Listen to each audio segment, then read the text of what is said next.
Good morning to all of you. मैं अपने एक स्टूडेंट का central bank of India credit officer का इंटरव्यू लेने जा रहा हूं।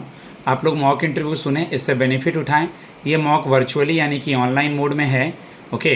और कल सुपर 50 के बहुत सारे बच्चों का सिलेक्शन भी हुआ है IDBI जैम में। माँ सरस्वती के आशीर्वाद और उनकी मेहनत से सारे सेलेक्टेड बच्चों को कॉन्ग्रेचुलेशन। और जो यूट्यूब के फॉलोअर्स हैं और जो सुपर 50 को नहीं भी जानते हैं उनको भी बहुत बहुत बधाई हो।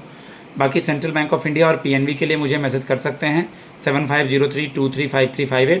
IDBI जैम का जो रिटर्न हुआ था जिसकी कि डायरेक्ट ज्वाइनिंग है उसका भी जल्दी ही रिजल्ट आने वाला है। मैं आई कम इन सर से स्टार्ट करते हैं। मैं coming sir. Yes please come. Thank you sir. Good morning sir. Very good morning, please बैठिए। Thank you sir. ओके, आप बिहार में कहाँ से हैं? सर बिहार में हम गया जी से हैं सर। किस महीने में गया का नाम गयाजी रखा गया? सर ये 16/5/2025 से चेंज हुआ है, मई में 16 मई से चेंज हुआ है सर। 16 मई से। क्या रीज़न रहा इसको चेंज करने का कार्तिक? ये सर रीजन बेसिकली ये रहा सर, क्योंकि गया जो है, गया नाम हमारे हिंदू संस्कृति और धार्मिक मान्यताओं के अनुसार बहुत ही ऐतिहासिक है सर।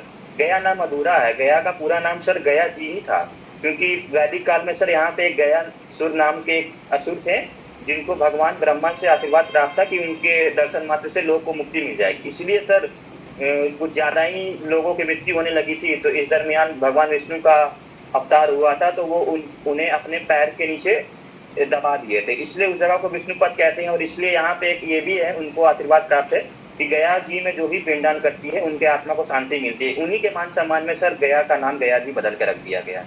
गुड, अपना इंट्रोडक्शन दीजिए। Thank you, sir, for giving me this opportunity to introduce myself. My name is Karthik.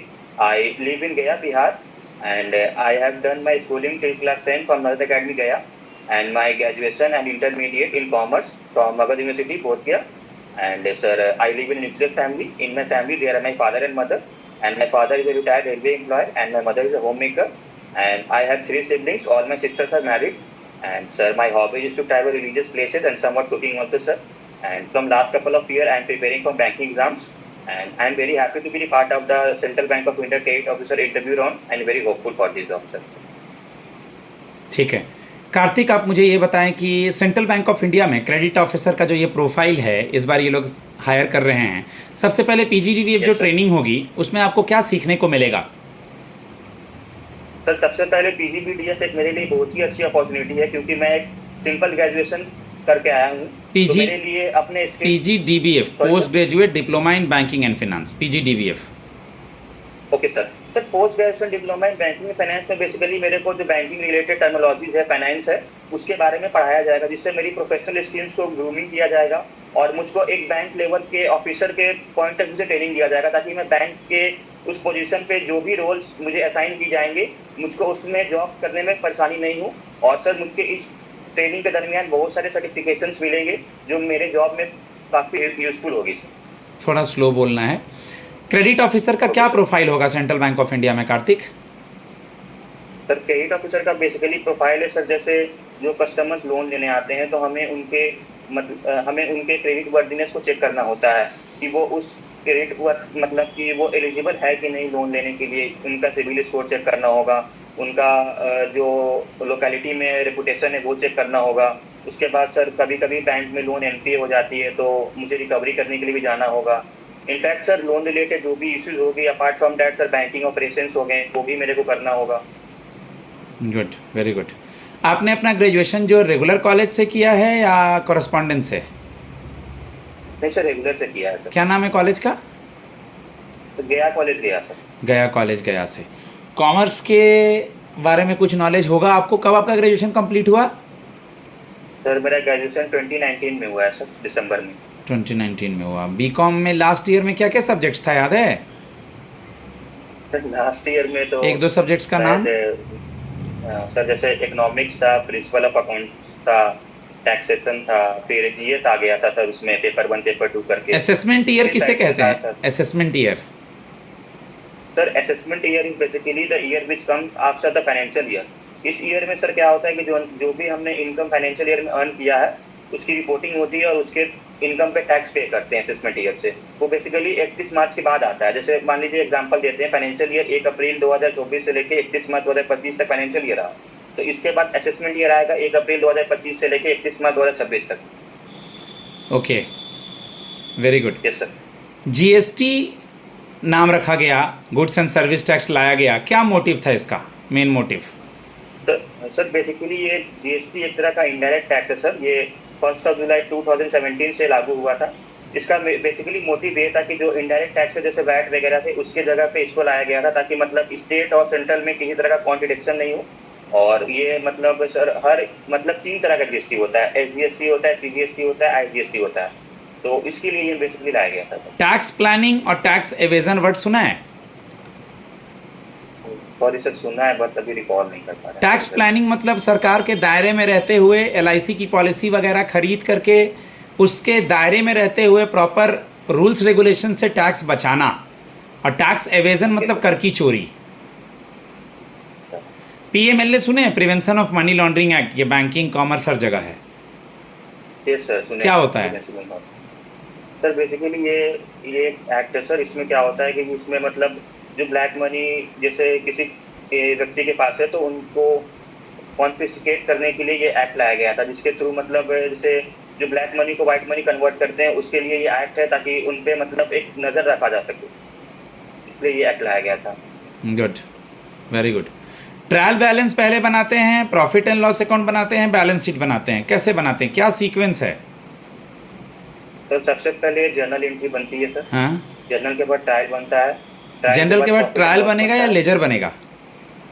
Sorry sir, yes sir, journal बनेगा सर। जर्नल के बाद लेजर बनेगा, लेजर के बाद ट्रायल एंड बैलेंस बनेगा, उसके बाद सर प्रॉफिट एंड लॉस बनता है, उसके बाद लास्ट में बैलेंस शीट बनता है सर। एज ऑन डेट लिखते हैं ना, एज ऑन, इसका क्या मतलब होता है? सर वो बेसिकली एक फाइनेंशियल स्टेटमेंट है सर। वो फाइनेंशियल ये क्लोजिंग में होता है, जैसे एज ऑन 31 मार्च को ही बैलेंस शीट बनती है, ताकि हम अपने फॉर्म के नेट एसेट्स को एक्सेस कर पाएँ कि कितने मेरे पास फॉर्म में एसेट्स है आज के डेट में, करेंट में। इसलिए वो एज ऑन 31 मार्च को ही बनती है सर। ओके, गुडविल को हम देख नहीं सकते हैं, क्या क्या एग्जाम्पल है गुडविल का? Sir goodwill basically is a positive impact and reputation that impacts the business. Sir इससे क्या होता है कि मतलब गुडविल अगर अच्छा रहेगा तो उस कंपनी का या फिर फर्म का मतलब मार्केट में वैल्यूएशन अच्छा होगा सर। क्या एग्जाम्पल है? तो गुडविल का एग्जाम्पल जैसे पेटेंट हो गया, कॉपीराइट हो गया। पेटेंट कॉपीराइट हो गया, ट्रेडमार्क हो गया, ये सब एग्जाम्पल हो गए सर गुडविल। ओके, बिहार में इलेक्शंस होने वाला है, तो बिहार अभी इलेक्शन कमीशन और ये सब चीज़ न्यूज़ में है, क्यों? सर बेसिकली इससे न्यूज़ में है सर क्योंकि इस बार बिहार में इलेक्शन जो होने वाली है उसमें सर गवर्नमेंट को चेंजेस की है। गवर्नमेंट सबसे पहले चेंजेस ये की है कि सर 2003 के बाद जितने वोटर आईडीज हैं उनको गवर्नमेंट नॉर्म्स के हिसाब से एक बार अपडेट करना है, क्योंकि बहुत सारे जो मतलब इंडिविजुअल्स हैं जो बिहार में रिसाइड नहीं करते हैं, तो कहीं कोई मिसमैच ना हो जाए वोटिंग में। उसके बाद सर और इस बार सर गवर्नमेंट एक प्रोग्राम भी कैंपेन भी रन की है कि जिस तरह ऑनलाइन ई वोटिंग भी इंडिविजुअल दे सके। अभी शेड्यूल नहीं हुआ है सर, शेड्यूल होगा सितंबर अक्टूबर में, टेंटेटिव डेट है इसका। तो अभी डेट्स नहीं आई हैं, बट मोस्ट प्रोबेबली सितंबर अक्टूबर में मान सकते हैं कि इलेक्शन होने वाली है। ओके कार्तिक, आप मुझे ये Yes, बता दें कि अभी जैसा कि आपने सुना है आरबीआई के एक महिला बनी है नई डिप्टी गवर्नर, आरबीआई के गवर्नर भी नए बने हैं, पहले इन दोनों का नाम बताएं। यस सर, सबसे पहले आरबीआई के जो न्यू डिप्टी गवर्नर बनी है उनका नाम ऑनेबल पूनम गुप्ता है। और सॉरी सर, एक और क्या बोले थे? आरबीआई के गवर्नर संजय मल्होत्रा। हाँ सॉरी, यस, और आरबीआई के गवर्नर संजय मल्होत्रा था। आरबीआई एक्ट कब आया था, आरबीआई का फॉर्मेशन कब हुआ था, और आरबीआई कब नेशनलाइज हुआ था, तीनों ईयर बताइए। तो सर आरबीआई एक्ट 1934 में आया था और फिर ये नेशनलाइज हुआ था 1 जनवरी 1949 में हुआ था नेशनलाइज। एक गैप कर दिया ना आपने, 34 में एक्ट आया था, 35 में फॉर्म हो गया था और 1949 में नेशनलाइज हो गया था। किस बैंक में अकाउंट है आपका? सर मेरा अकाउंट तो सेंट्रल बैंक में ही है सर। सेंट्रल बैंक में ही है, वेरी गुड। क्या देखने को मिलता है सेंट्रल बैंक के बारे में, जानते क्या हैं पहले बताइए। Sir central bank basically is a scheduled commercial bank and which accept deposit and lend money, and it is function as a universal bank which serves customer for all the segment of society, and it has a tagline sir, serving its customer central to you since 1911. And sir, if you look about the past of the Central Bank of India, it has a rich inherited legacy, sir. Central Bank of India was the first commercial bank which was established by purely Indians and managed by Indians also, sir. And it was the dream project of honorable sir Pokanwala. Sorry sir, I misplaced the name. And sir, FD Central अगर अभी Bank कोई of India- customer loan लेगा, आप central bank of India join करने आ रहे हैं, इतना आपको पता होना चाहिए। फिक्स डिपॉजिट पे Yes, क्या sir. दे रहा है ब्याज, वो एफडी पे जनरल कस्टमर को क्या ब्याज दे रहा है, और लोन का रेट ऑफ इंटरेस्ट कितना ले रहा है वो? इस sir central bank of India में सर जैसे एफडी का ट्रेडिशनल तो हो गया सर, जैसे हम एफडी करते हैं 7 डेज करते हैं 1 ईयर करते हैं। एज ऑफ नाउ सर उसमें तो एक ट्रेडिशनल जो इंटरेस्ट रेट मिलता है 6.5 6.8 7 इस तरह से होता है। बट सेंट्रल बैंक का सर एक स्पेशल डिपॉजिट चलता है, सेंट डिपॉजिट चलता है, वो बेसिकली 444 डेज की होती है, फिर 555 हाँ, इसी का ब्याज इसका क्या ब्याज है? इसका ब्याज सर 444 डेज का 7.45% है सर, और 555 डेज का सर आई गेस 7.25 है। रेट ऑफ इंटरेस्ट क्या है नॉर्मल कस्टमर को लोन लोन देगा का? तो? हाँ, लोन का rate of interest I think कोई नहीं, चेक कर लीजिएगा। Sir okay sir. एमसीएलआर क्या होता है? Marginal cost fund based lending rate. Yes sir, marginal cost fund lending rate basically एक बेस रेट होता है सर। इससे डिसाइड करती है बैंक जिस अपने कस्टमर को लोन देगी। इसका बेसिकली लिंकेज रहता है रेपो रेट से। अगर रेपो रेट में चेंजेस होती है तो उसी दरमियान बैंक क्या करती है, अपने लेंडिंग रेट को कम करती है और बढ़ा देती है, ताकि इसके जो फायदे हैं वो कस्टमर तक पहुंचा दिया जा सके। बिल्कुल, आरबीआई जब रेट घटाती है तो एमसीएलआर के अंदर बेस रेट का रेट घट जाता है, आरबीआई जब बढ़ाएगी तो बढ़ जाता है। इसका कस्टमर तक फ़ायदा जाना चाहिए। ओके गाइज, मैं अपने स्टूडेंट को फीडबैक देता हूँ। 12 मिनट का इंटरव्यू हो चुका है, आप मॉक इंटरव्यू सुने, इससे बेनिफिट उठाएं। मेरा नंबर है 7503235358।